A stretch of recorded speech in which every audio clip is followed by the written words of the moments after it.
thank Honorable Prime Minister Modi for his leadership. I would like to request our Honorable Union Minister of Home and Co-Prime Minister by presenting him a plant.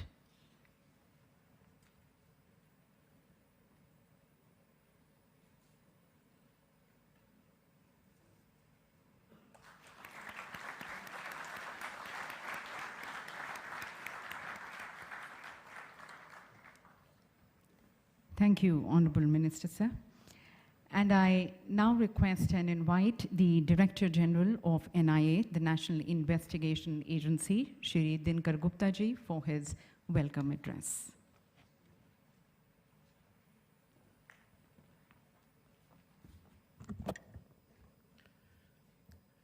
Honorable Prime Minister of India, Shri Narendra Modi ji, Honorable Union Home Minister and Cooperation Minister, Shri Amit Shah ji, Honorable Minister of State for Home, Shri Nityanand Rai ji, Mr. A.K. Doval, National Security Advisor, Union Home Secretary Shri A.K. Bhalla ji, Excellencies, Honorable Ministers, Heads of Delegations, representatives of international and multilateral organizations, distinguished guests, ladies and gentlemen.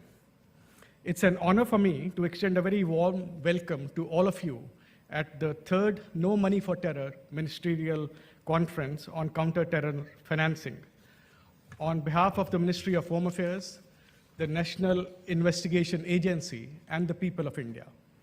The third edition of the NMFT conference is being held in New Delhi after a gap of 3 years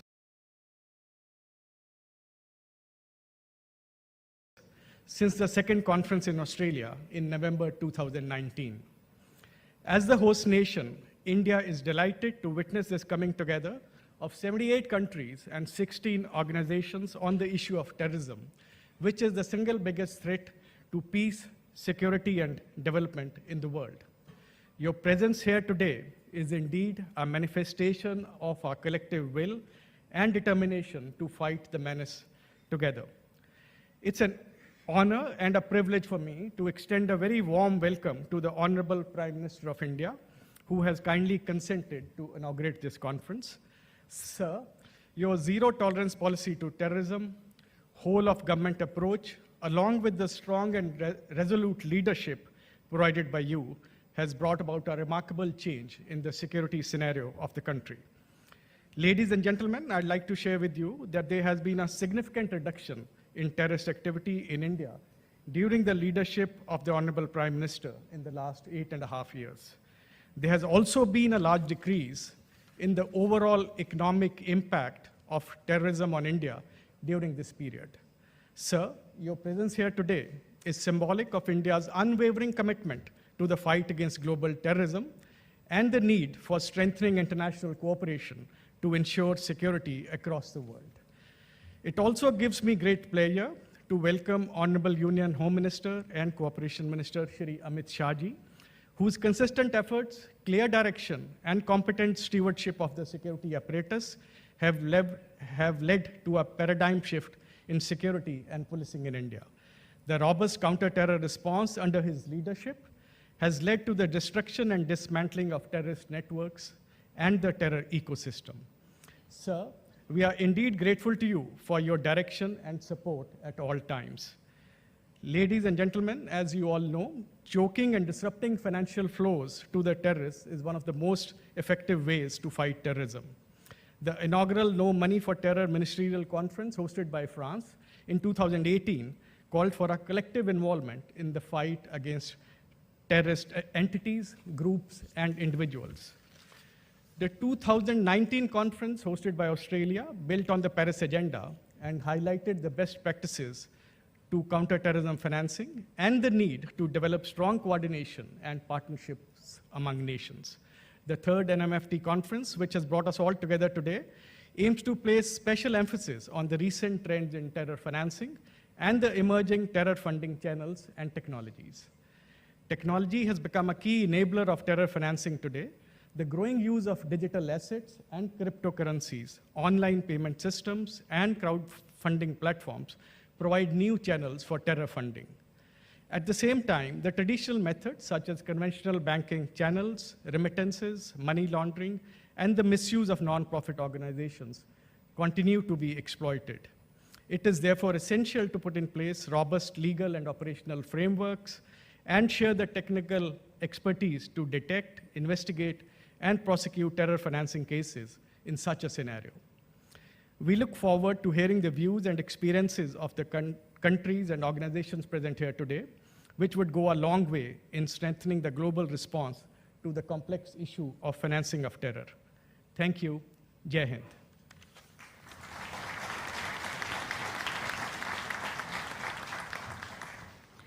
Thank you, sir, for your insightful views and your welcome remarks. And now, ladies and gentlemen, as we seek to be led and guided by the Honorable Prime Minister, please join me as I request Honorable Prime Minister Modi for his inaugural address.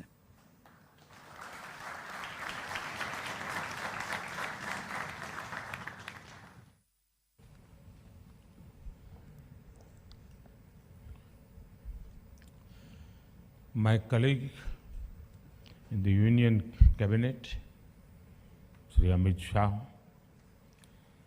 distinguished dignitaries, delegates from different countries, members of investigative agencies and security forces from across the world, and my dear friends, I welcome you all to the third Ministerial Conference on Counter-Terrorism Financing. Friends, it is significant that this conference is happening in India. Our country faced the horrors of terror long before the world took serious note of it. Over the decades, terrorism in different names and forms tried to hurt India. We lost thousands of precious lives,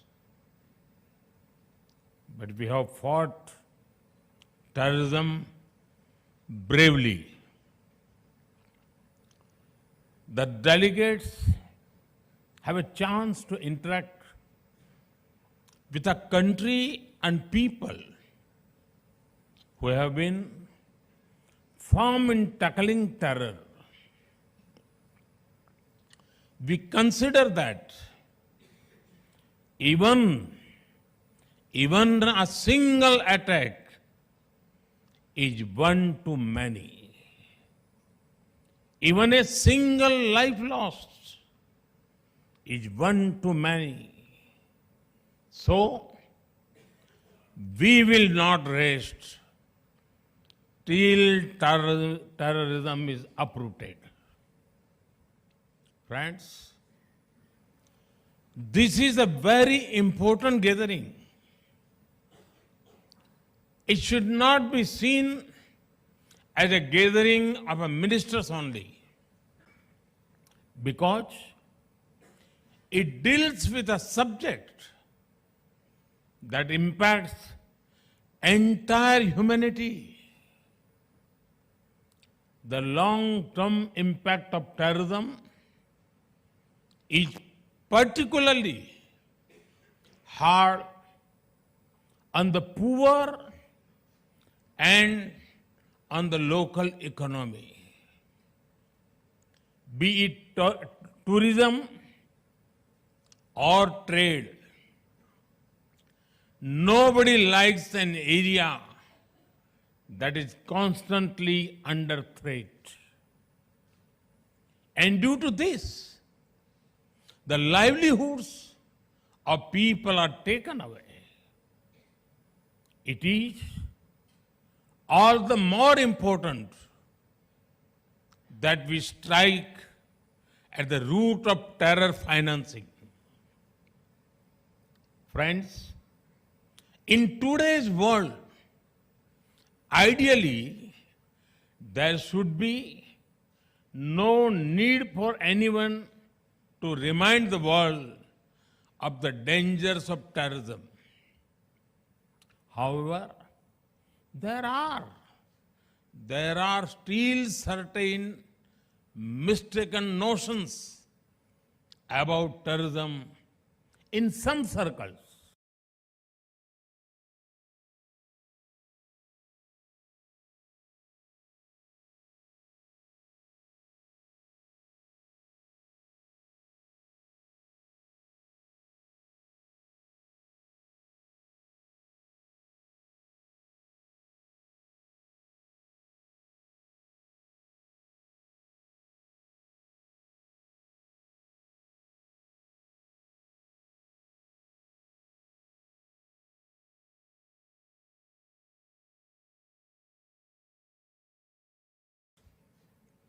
The intensity of the reaction to different attacks cannot vary based on where it happened. All terrorist attacks deserve equal outrage and action. Further, sometimes there are indirect arguments made in support of terrorism to block action against terrorists. There is no place for an ambiguous approach while dealing with a global threat. It is an attack on humanity, freedom, and civilization. It knows no boundaries. Only a uniform, unified, and zero-tolerance approach can defeat terrorism. Friends, fighting a terrorist and fighting a terrorism are two different things. A terrorist may be neutralized with weapons. Immediate tactical responses to terrorists may be an operational matter, but tactical gains will soon be lost without a larger strategy aimed at hurting their finances. A terrorist is an individual, but terrorism is about a network of individuals and organizations. Their proactive response. If we want our citizens to be safe, then we cannot wait until terror comes to our homes. We must pursue terrorists, break their support networks, and hit their finances. Friends, it is well known that terrorist organizations get money through several sources. One source is state support. Certain countries support terrorism as part of their foreign policy. They offer political, ideological, and financial support to them. International organizations must not think that the absence of war means peace. Proxy wars are also dangerous and violent. There must be a cost imposed upon countries that support terrorism. Organizations and individuals that try to create sympathy for terrorists must also be isolated. There can be no ifs and buts entertained in such matters. The world needs to unite against all kinds of overt and covert backing of terror. Friends, one of the sources of terror funding is organized crime.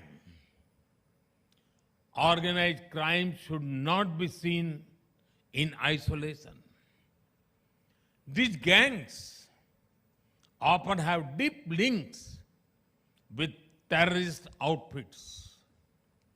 The money made in gun running, drugs, and smuggling is pumped into terrorism.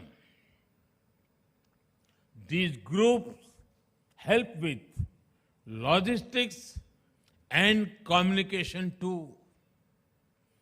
Action against organized crime is extremely important in the fight against terror. At times, even activities like money laundering and financial crimes have been known to help terror fundings. Fighting it needs global collaboration. Friends, in such a complex environment, the United Nations Security Council, Financial Action Task Force, Financial Intelligence Units, and the Egmont Group are boosting cooperation in preventive detection and prosecution of illegal fund flows. This is helping the war against terror in many ways over the past 2 decades. This also helps in understanding terror funding risks. Friends, now the dynamics of terrorism are changing. Rapidly advancing technology is both a challenge and a solution. New kinds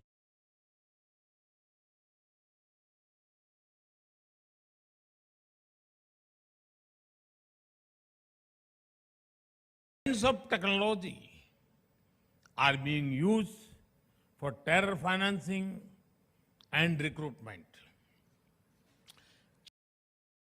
Challenges from the darknet, private currencies, and more are emerging. There is a need for a uniform understanding for new finance technologies. It is also important to involve the private sector in these efforts. From a uniform understanding, a unified system of checks and balances and regulations can emerge. But we must be careful about one thing. The answer is not demonize technology. Instead, it is to use technology to track, trace, and tackle terrorism. Friends, today, cooperation is needed, not only in the physical world, but also in the virtual world too. The infrastructure used for cyber terrorism and online radicalization is disturbing. Some also offer weapons training from a remote location and online resources, communications, travel, logistics.